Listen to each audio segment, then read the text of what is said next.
This is episode number 7 of the Homeowner Show. Whether you're DIY or looking to hire, we're here to help you find the best information and options for you and your home. My name is Kevin Hackett, and here with me is Craig Williams. Hello, and welcome to the Homeowner Show. We are so glad that you could join us. If this is your first time with us, go ahead and hit the subscribe button there on iTunes, Stitcher. What else we got on there? We're on all of them, aren't we? Facebook, Instagram. Can you subscribe on Facebook? Well, you can like our page. Please like our page. Yeah, definitely. Definitely. Kevin needs the ego boost. That's true. Yeah, so go ahead and hit the subscribe button or the notification bell there on YouTube. We don't recommend YouTube because we ugly. It's only so much we can do on video. Yeah. Come on, Kev. We need your CGI skills to... I'll work on that. Game that up, all right? I'll do what I can. Yeah, so we have a pretty cool episode for you guys today. We actually have a local government official in studio to talk about all kinds of fun stuff today. Yeah, it's going to be good to kind of talk about the things that surround homeownership. You know, there's a lot that goes into actually owning your home, but then when you own a home, when you buy a home, you're buying into a city as well, or a municipality, or some sort of a community.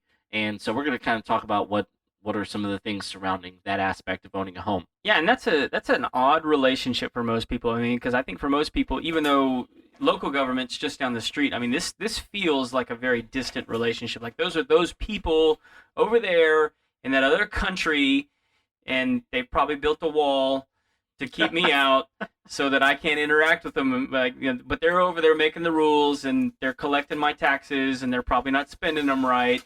Right. But we have to live together. Yeah. So, but that's them over there. Yeah, I think that's the misconception, because it's probably the place where you can affect more change than anything else, I would assume. Well, you're assuming. Well, you know what that does. Well, it's pretty consistent with your personality. Yeah. Anyway, well, who we have with us today is Jimmy Kuykendall. I am so sorry. Jimmy Kuykendall. There's that road that just throws me off every time. I can't argue with him. Jimmy, thank you for being with us today, man. Good to be here. Yeah. Good. So, Jimmy, give us a little bit of background. I know that you're in the midst of like a third career at this point. So give us a little background. Let us know where you started, how you got there, and where you are now. Well, I was born in 1955. No, we'll skip all that. Actually, I just retired almost 3 years ago after 38 years of railroad management career.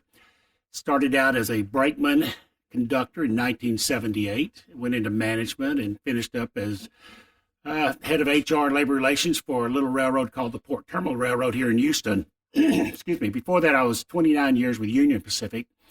After I retired, I was dealing with labor relations like I've done. I decided to continue on as a mediator. So I have a practice doing mediation. I deal with all types of mediation, family mediation, parent coordination, stuff like that. And then, as you mentioned earlier, I'm also the mayor of the city of Oak Ridge North. So in the middle of all that, you just decided, you know what, I'm gonna be mayor. Well, not really. I tell everybody I was walking down the street and they couldn't find anybody else. But actually, almost 9 years ago, 2011, a little bit less than 9, it'll be 9 years next year. But I've been involved in politics in Oak Ridge North, long-range planning committees, stuff like that, helped put together some things. And there's a lot of turmoil going on. So basically, we got an entirely new council and mayor elected. A lot of good folks were there. The mayor at that time, Joe Michaels, was appointed to the Conroe Independent School District. You can't serve two positions, so he vacated the mayor's position, and I was appointed. I was reelected without opposition 2 years or 2 terms after that, and then I've had an opponent for the last 2 terms, and I've won both times. The last time I won was 70% of the vote, which I'm pretty proud of that. So soundly. Yeah. I think that pretty much told everybody that we're doing what the citizens want us to do. And we've done a lot of great things. I mean, it's 70%. That's It's a pretty land- much unopposed. They call that a landslide, I think. Yeah, I don't want to say that word, but yeah. Kevin, you were walking down the street once in Arkansas. You didn't get appointed mayor. What happened? I got something, but it wasn't appointed mayor. That's why I moved to Texas. I was fixing to actually. say, isn't that how you ended up here? That is the reason. Fled to Texas. All right. Yeah, he told everybody else can go to hell. He's going to Texas, like Sam Houston said. Something like that. You're mayor. Yeah. So, and recently you put up an article on Facebook, and so there are certain issues that are pretty important to you. And you're not up for election right now, right? No, I'm not. Yeah. No. So, but it is an election season, so there are issues up on the ballot. There are things that people are voting for, and we have issues around here that are pretty particular. And I saw that one that was, and this is why we called you, was there was an issue that you brought up that I thought was really pertinent to homeowners. The water. Water is the future gold.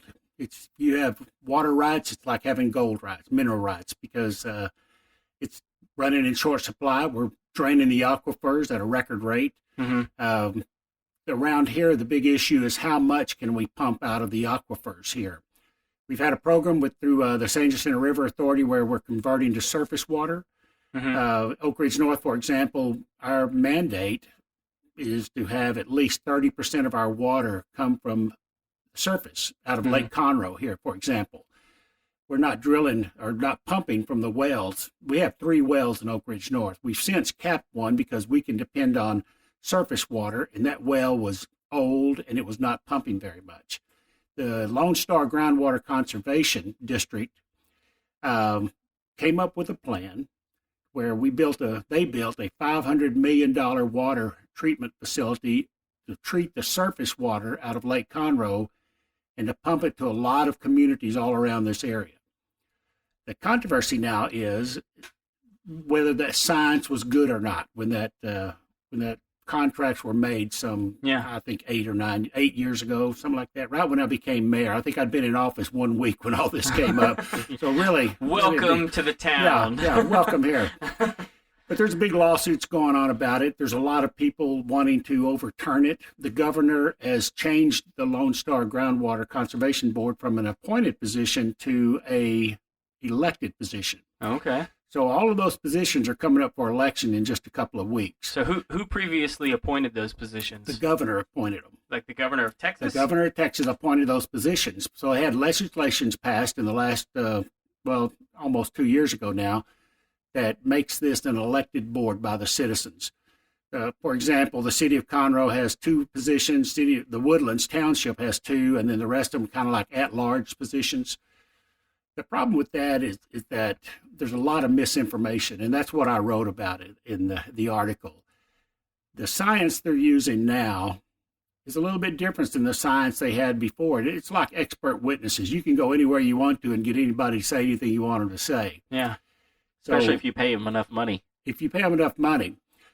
There are candidates running for this office right now that are being supported by private water companies. Now, it's not in the citizens' best interest for a private water entity to have control of unlimited pumping because they take that water, they create muds with developments, and then they sell the water to them, but they're able to pump that water without a limit. Real quick, so for people that don't know, what's a mud? Good idea. Municipal utility district. Okay. That's what, when they come in with a big development, the builder or the developer will probably create a water system, sewer system, that type of thing, and then all the tax or the homeowners in that area pay for that over the next many, many years. Yeah, that's where I live. We're under a mud ourselves, and it's something that I didn't know about before we moved to this area. So it is new to me as well. So this is all good information for me. Everybody needs to be aware of that. A MUD is a very, it's a government entity. Basically a MUD over an area out in the county can use a lot of their influence. For example, in Texas, they've already decided that they can create their own police department because under the law in Texas, it says that they can protect their own assets. So what they've done in a lot of areas, they contract police officers to come patrol their areas, along with the sheriff's department, because they're still out in the county. So that's an issue, and that's a big difference between a city. And I personally have problems with places like that because you don't need more government. So what you're telling me, what I'm hearing you say, is it's almost as if they have so much power that they're circumventing the government itself. It's like they've got their own ways of doing things, and they can kind of get around what has been set up for years and years and years. Well, to an extent, they can only have the power that the state law gives them. Okay. In the case I'm talking about, one MUD district, for example, created a special district with the city of Houston. Now, Houston is some 30 some odd miles away from our area out here. But their area, their extraterritorial jurisdiction comes all the way out to the end of Oak Ridge North on the south end. Now, that MUD down there made a special deal with them that the Houston would not annex them, and they'd create a special district and charge 2% sales tax and give Houston part of it. See, that's to me is not a good thing, but that happens, and that's why there's going to be legislation this year in Texas legislation when they meet in January regarding these special districts, because that's not always a good thing. Sure. Getting back to, I'm sorry, go ahead. No, go ahead. Getting back to the water issues here. There's a lot of good people here. Now, there's a big lawsuit that's been going on that's driven up the water rates because we pay, as a homeowner, we pay our water bill to the city, or to the MUD in your case. We pay a fee to the Lone Star Groundwater Conservation District because of all the things they do for the water, and then we pay a fee to the San Jacinto River Authority. Now, let me refresh you. Lone Star Groundwater Conservation District was created by the legislature, I think, in 1993 to oversee and maintain our aquifers in Texas. They came up with a 30% savings each month in water so that we could maintain the level of our aquifers for hundreds of years, whatever. San Jacinto River Authority came in and said, we can sell you this groundwater out of Lake Conroe. That's their entity. So we pay them a fee every month also.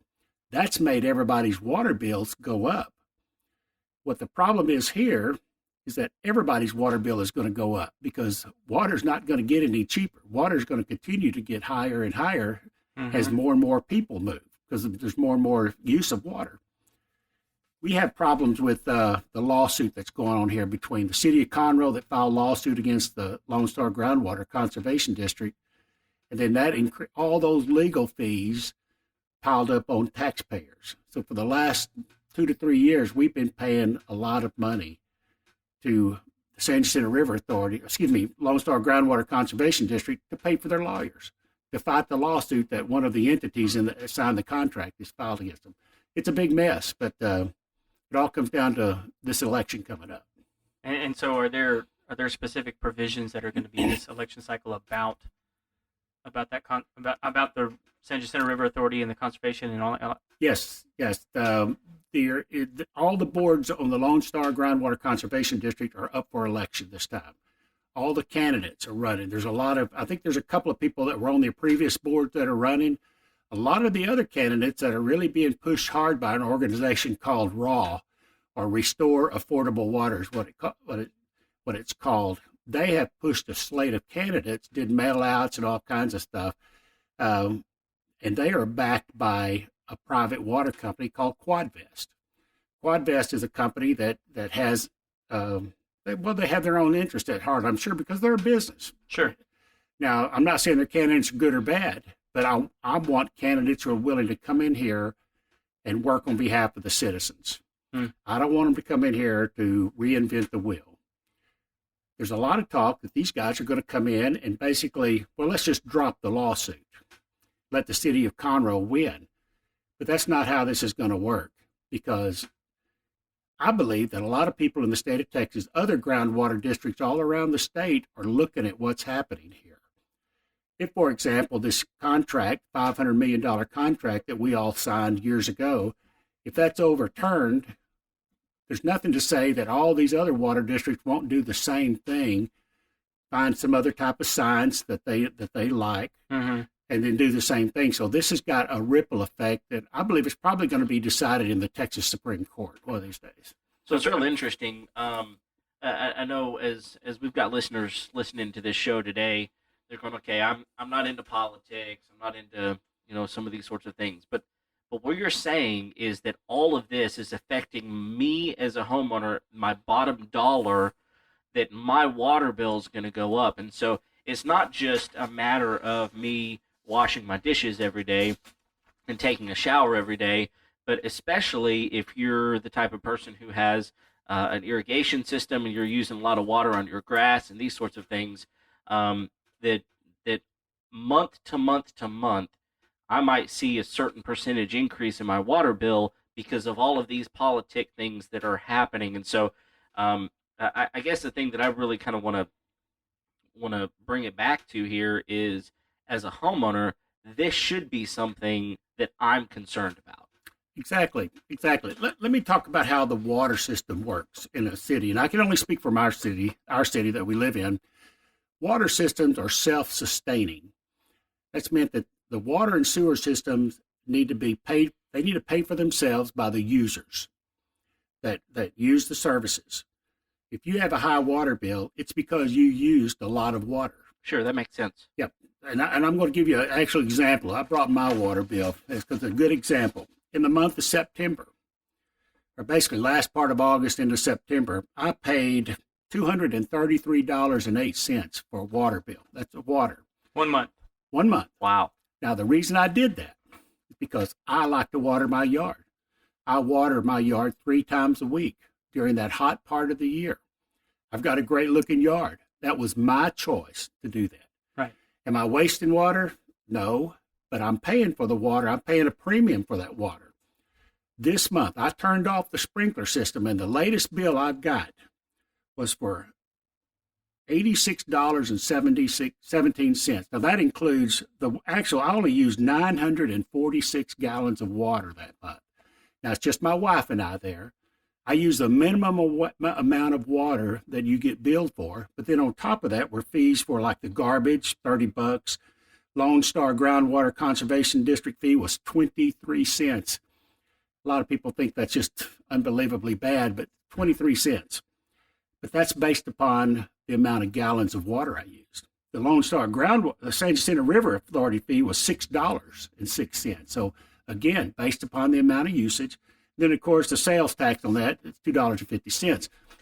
I say all that to say that we're in control of our own destiny with water. The basic rate in Oak Ridge North is $13.46 for up to 10,000 gallons. Commercially, it's higher. Now, commercial businesses have higher rates, and that's just completely different. But we're talking about homeowners here. If I like to water my yard a lot, I need to expect that high bill. Mm-hmm. But if I want to conserve it, a lot of people in our town like to use the irrigation system that come from rainwater that goes into the cistern type systems that they can use it to water their yard, their gardens and stuff like that. There's a lot of alternatives. A lot of that stuff is what the Lone Star Conservation District does. They go out and try to educate the public about how to conserve this water and get the 30%. But in our area, I think we have very good rates. And everything that we pay for water in the city of Oak Ridge North goes directly back into it. This year, and our year just ended, our new year starts September, we are going to put about $300,000 back into our water system for maintenance and upgrading our infrastructure. About 4 years ago, we had to sell bonds to pay for a new water system in Oak Ridge North because in years past, the systems had been neglected and the infrastructure corroded and was down to nothing. We were experiencing in our sewer and water system tremendous leakage, which cost a lot of money. So with the new bond, we were able to build 2 new storage tanks, which were condemnable by state standards before, and we're able to redo basically the sewer system from the past. Over the years, we've done that. Now, instead of having to float a bond in the future, we are paying a little bit every year as we go so that we don't have to go into debt. And that's good business.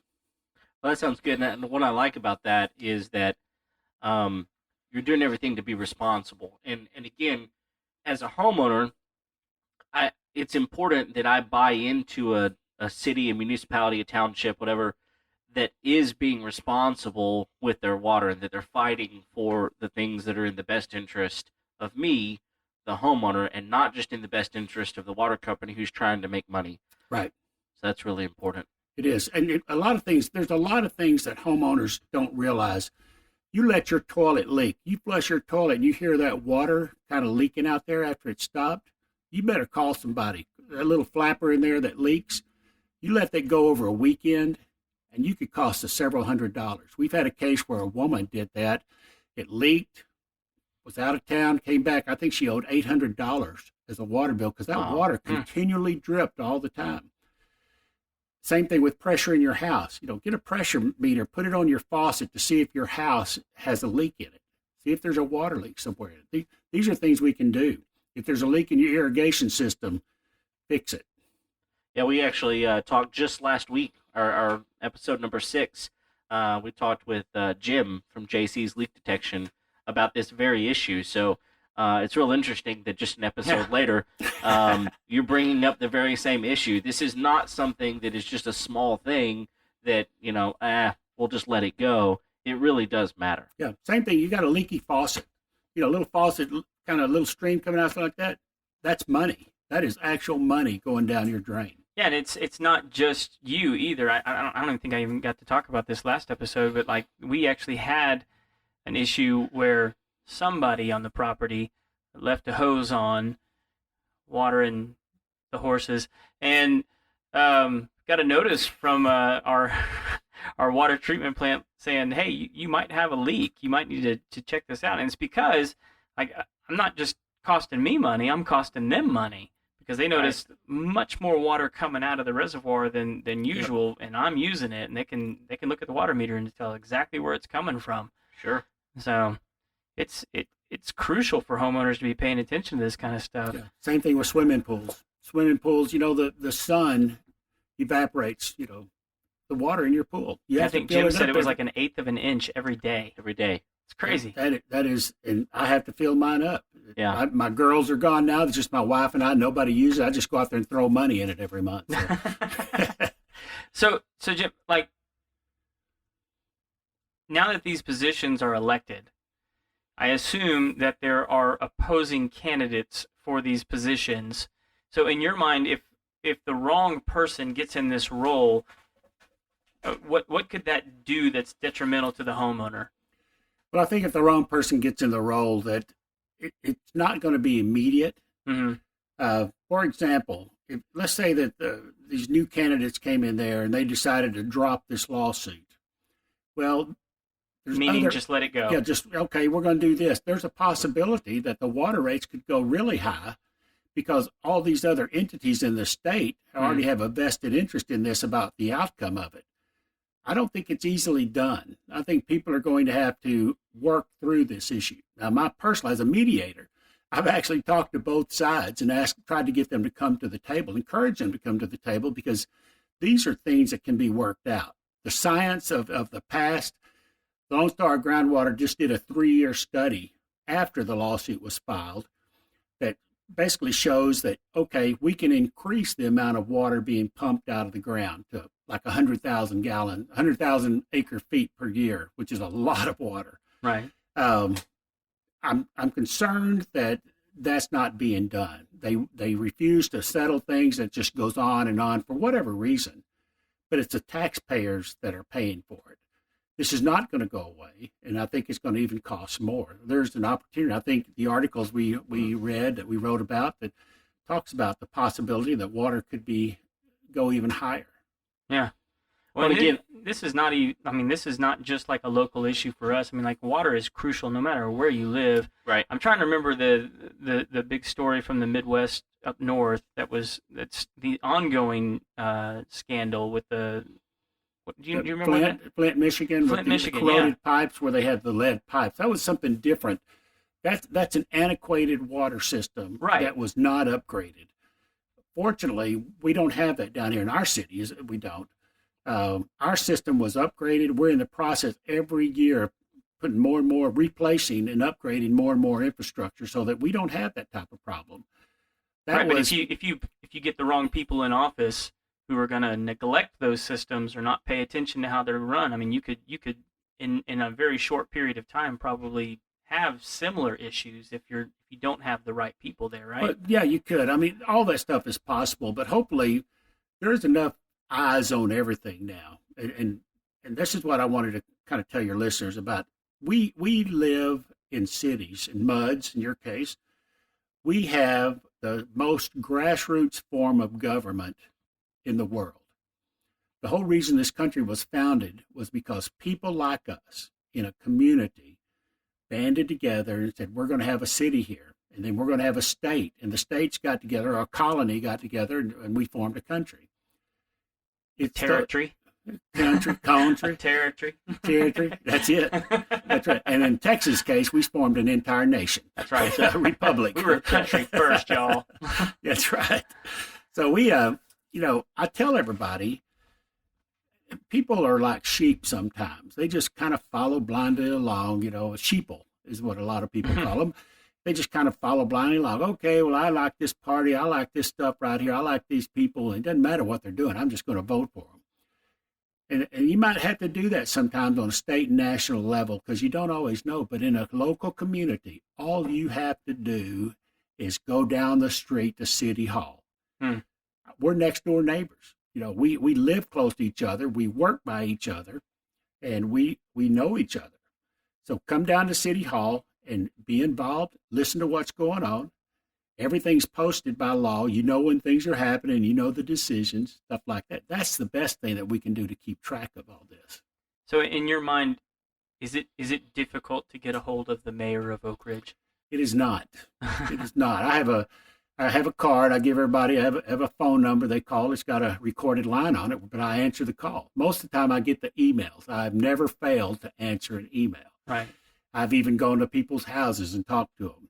Because that's we're a small town, Yeah. and that's important. If it's important enough that somebody called me, we had a water issue. Now, here's what small town mayors do sometimes. We had a big water issue where a computer glitch turned off a lot of people's water. That's bad. A lot of people got home from work, didn't have any water. I had a family come to my house, a husband, wife, and 2 children.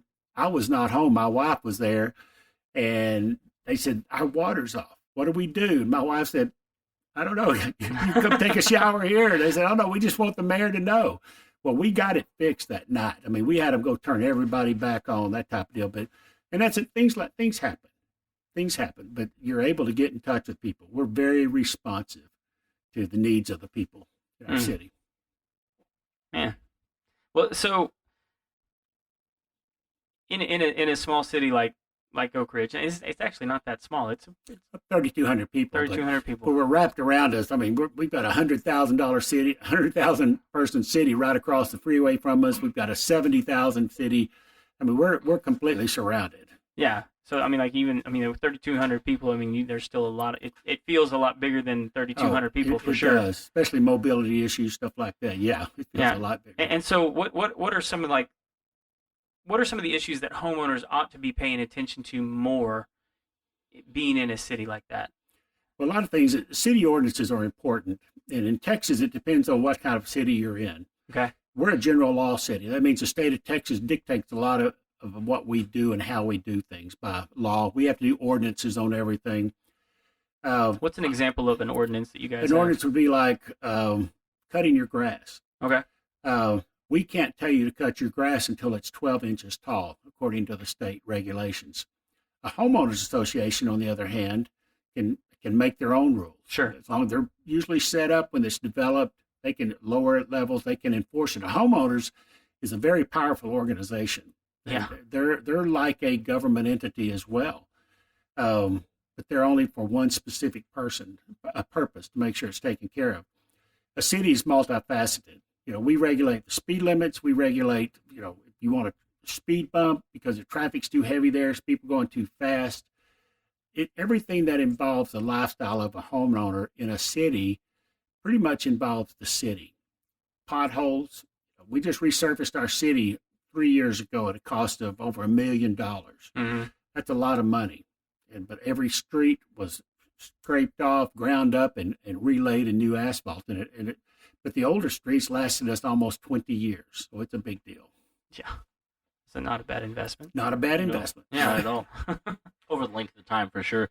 So I think one of the things that I didn't know a lot about whenever I moved to Houston was homeowners associations. And actually, where I moved to a place that has a property owners association. So it's even just a little different than a homeowners association. But um, so there are probably listeners out there who have heard of homeowners associations, but have never lived under a homeowners association.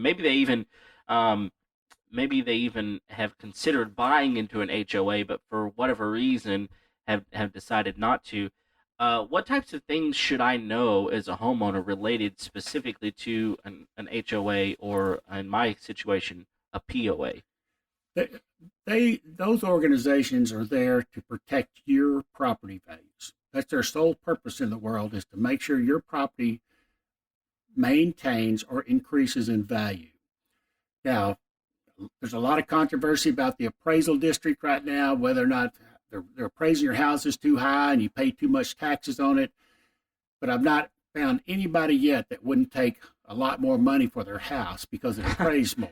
Sure. But that's just unfortunate. Our houses go up and down in appraisal. You pay taxes based upon that. The city of Houston, for example, is not regulated. You can live in a part of Houston over there, and you can have horses in your backyard, and your backyard not be very big at all, because there's just no ordinances, there's no regulations for it. Houston doesn't have anything like that. Okay. We do. You can't have horses inside the city limits in your yard. Okay. There's in your HOA or your POA is probably the same thing, because it's going to affect the property values of you and your next door neighbors. A lot of different regulations: mowing your grass, keeping your yard up, not putting signs out. Nobody likes to see these bandit signs strung all up and down. Now, this is political season. You're going to see them everywhere, but I'm talking about the kind that, sell me your house. I buy ugly houses or whatever, those type of things that are just up there. But they are actually there. They will protect your investment, even though they have to sometimes take people to court. I mediated a case last week where a homeowner took the property management, HOA, in a small claims court, a JP court, for towing his vehicle off. Well, they had pictures of it. The vehicle was half in his yard. It was hadn't been registered in 3 years. It was half on and half off the property, and it was an eyesore. And the homeowner association, within their rights, took it away. And that's one of the things they can do. Yeah, and so, for instance, for us, if we wanted to take a tree out, for example, we have to submit it. But on top of that, I think the thing that is really nice is I can go back in even before I bought my house, and I can see the records of things that have been done to my house because of this property owners association. And so a lot of people, I think they think, oh, I don't want to buy into an HOA or a POA because it's going to cost me money, and it does. We have to pay a fee every single month in order to be part of an HOA. And so a lot of people shy away from that, but at the end of the day, what you're telling me, what I'm hearing from you is it really is, it's almost an insurance policy to protect your investment and make sure that what you bought into is going to either maintain or make money for you. Exactly right. And let me just say quickly, I know Craig lives out here in his subdivision, has a homeowners association, has a lake. The fees that are paid in that lake, in that property or homeowner association, goes toward maintaining a lot of that lake. They have a dredger out there. They're dredging the lake. They're keeping the values up.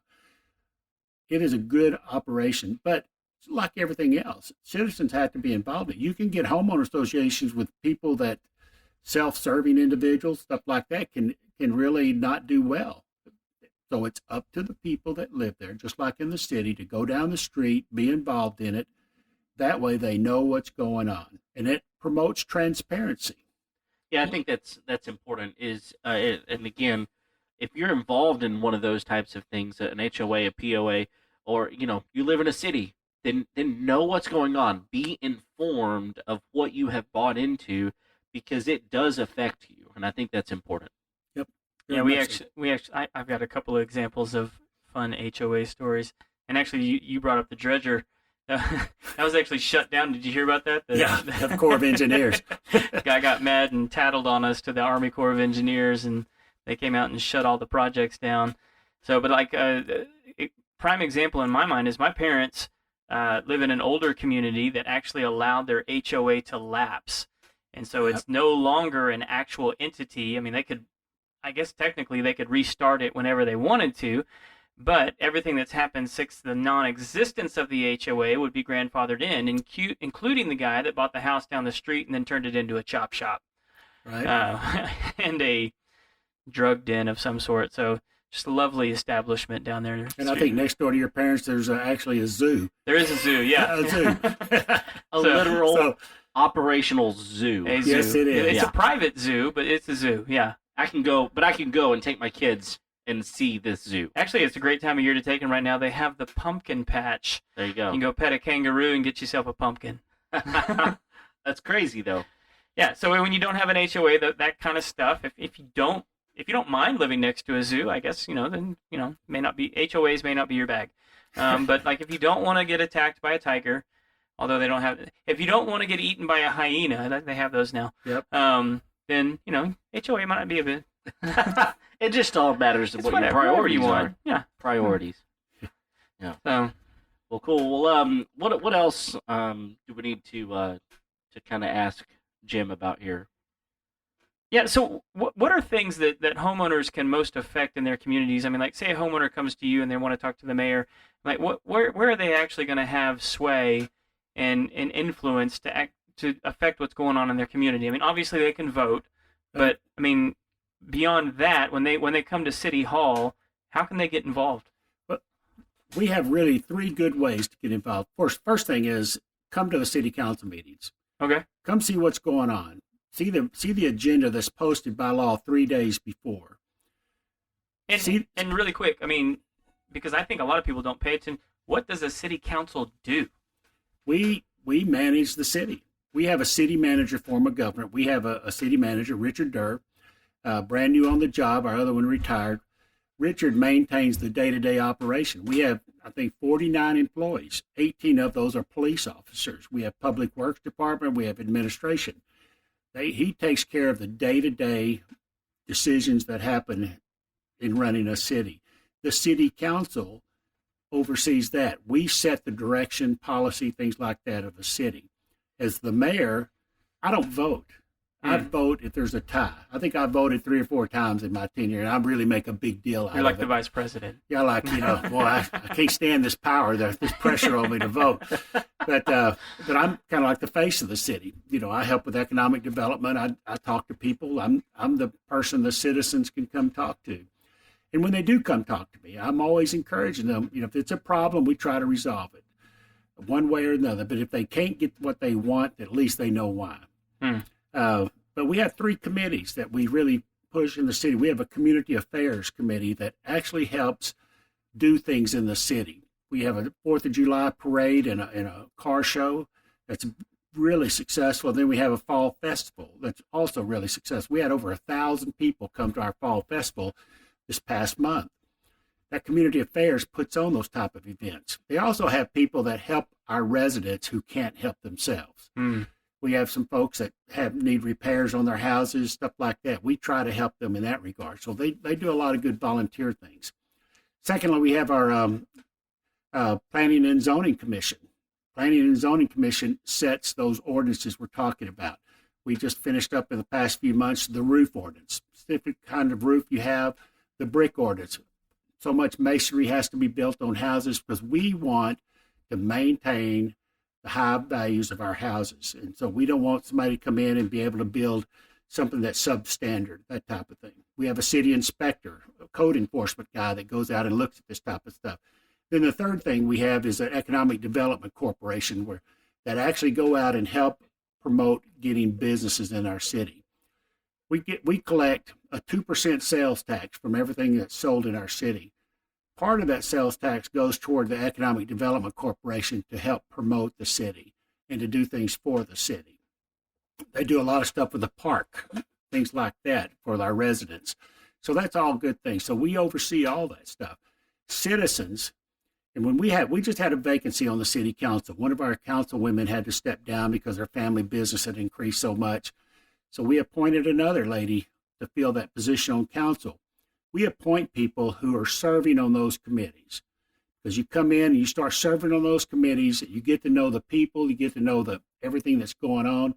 That makes you a perfect person to step up and to take on a bigger role as leadership. So when that lady stepped down, I mean, that was essentially your pool of candidates right there. It was. Yeah. It was. And that's how I became mayor. I was appointed mayor because I had been involved and led the long range planning committee and stuff like that. So that's where we get them. So you still enjoying this? Yeah, I do.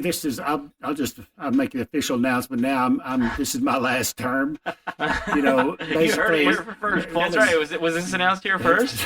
I think it's the worst kept secret in the world. But I am. This is my last term. I'm just. I have 2 more years. I'm actually a year and a half now to go, and that's going to be it for me. It's time for somebody else to come in. I've got a phenomenal mayor pro tem named Paul Bond, who will be a great successor to me. He's very conservative. All of our folks, that's one thing they say, we are grassroots conservative. Any type of conservative movement you hear about or you think about, all this stuff, you can look at us. A lot of organizations out here like to talk about doing, we're conservative, we want to be transparent, we want to have the checkbook record online and all that. Okay, we've been doing it for 5 years. We are extremely conservative. We promote good values, and we have probably the best police department in Montgomery County. They call them the Oak Ridge Boys, and I like that. I make no apologies for having a highly visible, highly active police department because we have the lowest crime rate. I always give them like a 5-mile-an-hour buffer when I go through there. Good move. I know I'm not getting any favors. Yeah, we don't. The mayor cannot. I tell everybody this: can you fix a ticket? I say no. I need the money too bad. That's right. The city needs it. You heard the disclaimer here. That's right.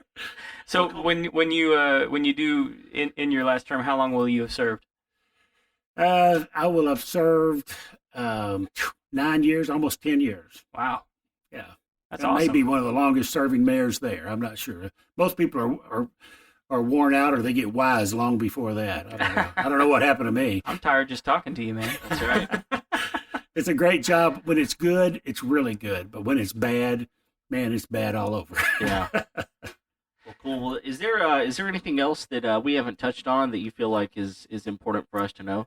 No, just the biggest thing is citizen involvement and how people don't realize our country was founded on principles of people having differences, getting together to work them out. I think that's why I like mediation so much, because you can get people on complete ends of the spectrum and you can bring them together and they can create their own win-win situation. The problem, and I think this is in our country, we've lost a lot of that. We've lost a lot of it everywhere. If we can just start maintaining it at a local level and get through some of these bad things that are happening, the water situation, come to the table, work these things out. I'd like to think we can do it in Austin. We can do it in Washington, D.C., do it everywhere else. I tell everybody, I don't want the state of Texas coming into Oak Ridge North and telling me what to do. Mm-hmm. Yeah. Nobody knows better what's good for Oak Ridge North residents than Oak Ridge North residents. I'm sure if I were to ask Governor Abbott, all those other folks up there, he would tell you right away, I don't want Washington, D.C. and the state of Texas business. Well, that's the way I feel about it, too. So yeah, we're perfectly capable. Get involved. I think that's one of the things I heard. Know what's going on in your community. Get involved and be present. And that doesn't necessarily mean that you have to do everything and all of a sudden become this political giant in your community. It's just a matter of saying, hey, I live here. This is the place that I've chosen to put my roots down, at least for this part of my life, and make sure that you know what you've bought into and be involved. Right, and ask questions. this whole water situation I talked about, the candidates running for the Restore Affordable Water, the people backing them up, whatever, right, wrong, or indifference, we have the right as citizens to ask questions about everything. And we have the right to expect answers. That's what it's all about. Research the candidates, know who's doing what, but look out for the good of what's good for us today. Yeah, definitely. Well, we sure do appreciate you giving us some of your time and coming in here to talk about some things surrounding what it means to be a homeowner. And so we just have one more thing that we like to do with all of our guests here on our show, and it's called the Final Four. Final Four. Yeah, so these are just 4 questions we like to ask everybody and get your take. So the first one. What's the must-have tool that you won't leave your house without? And I know you're a mayor, so you're not out there, physically working on homes, but you own a home yourself, and you are capable of doing things. So if you had to have one tool that you wouldn't leave your house without, what would it be? Well, I tell everybody as the mayor, I don't leave without my security detail. And they said, what? Where's that? Where are they at? And I said, well, if you could see them, they wouldn't be very secure for me. So, I really don't have one, but I have a little penknife. And I bet your security detail. She is. She's pretty tough. Yeah, I don't cross her. Right. I used to carry a penknife all the time. The kind of had little scissors in it and had a little toothpick, all that kind of stuff like that, little tweezers. And, when they started taking away at airports, you couldn't carry those anymore. And I love that little knife because, you mess around, cut your fingernails, cut your finger with it, stuff like that. Well, I finally found one that I could carry in airports and everywhere. So it looks like one of my house keys. Okay. But you open it up, it's got a little penknife in it. And I use that more than anything in the world. Okay. So that would probably be the thing that I don't leave the house without it. Don't leave home without it. Awesome. Nice. All right. So question number 2. What is a job that you walked away from? Now, this is not necessarily like a professional job, but like project around the house or a remodeling or landscaping, anything like that. What's a project you walked away from? I tell you, it doesn't sound like much, but we have a coffee bar. It's got a sink in it. It's got this beautiful little brass or bronze-looking faucet that comes up, 2 little knobs on it, and that thing got so loose it just fell off there. Mm-hmm. No. And all it takes is, this little deal underneath to screw it on there like that. I couldn't do it. Of course, I'm a big old boy, and big old boys rolling around inside a little bitty cabinet thing just doesn't work out very well. And then you got to stick it up in the. I just finally gave up. I ain't doing that.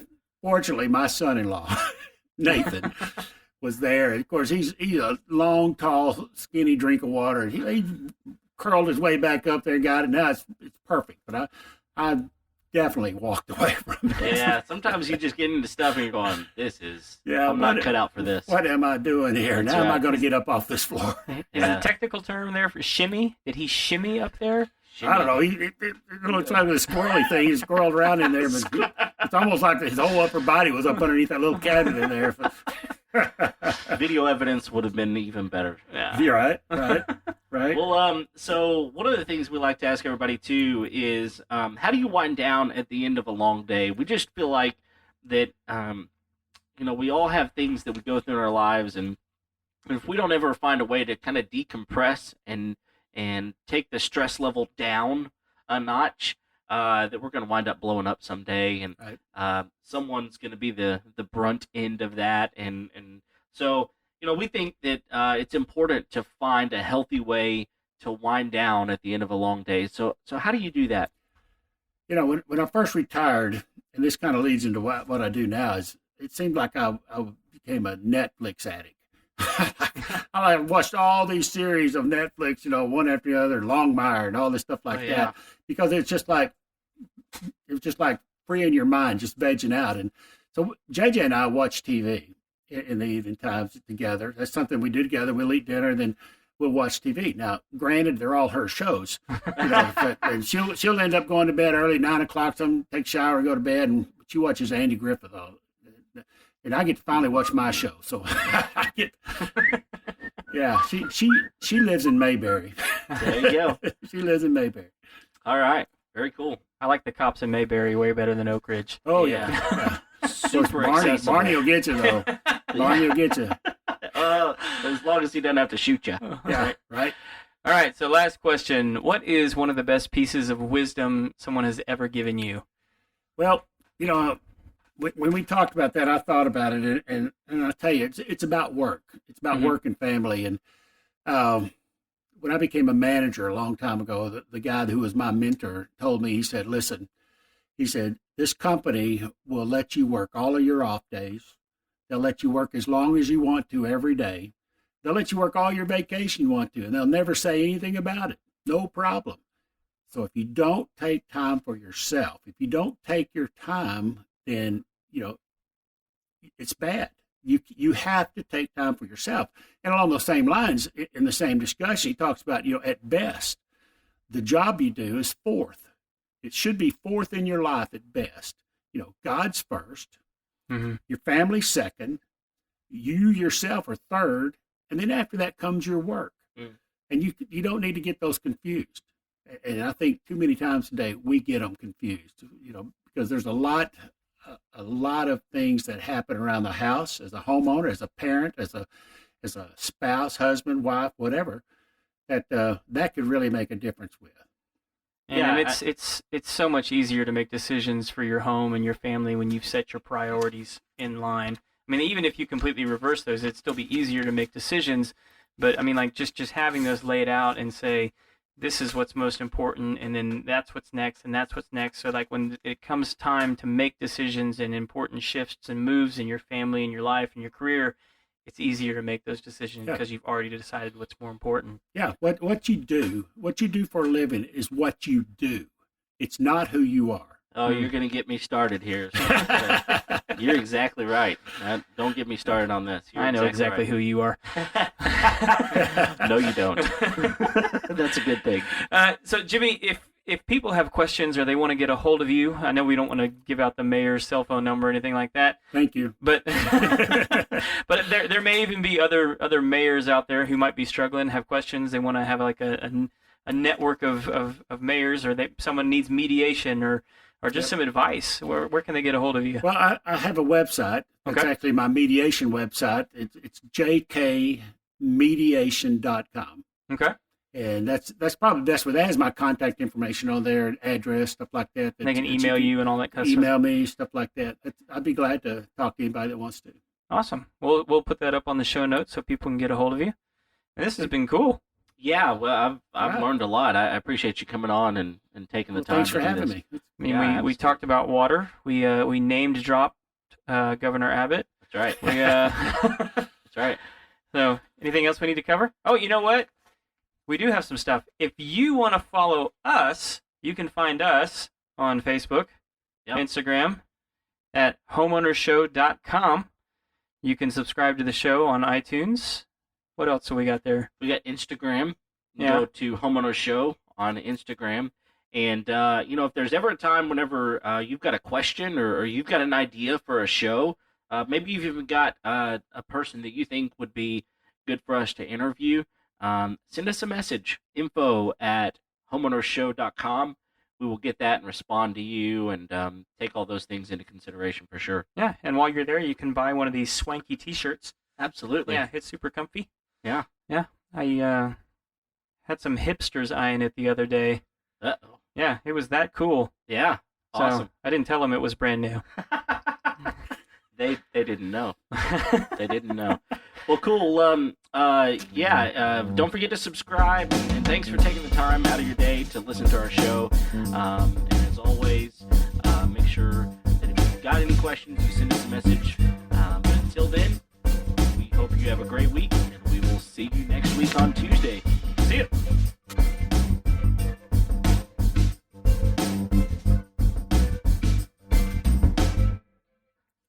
This is episode number 7 of the Homeowners Show. Nope. It's 6. Oh, are you sure? We just did 6. Did we? Let me double check. I'm pretty sure. If so, this is going in the bump at the end, because that'll be funny that I messed that up.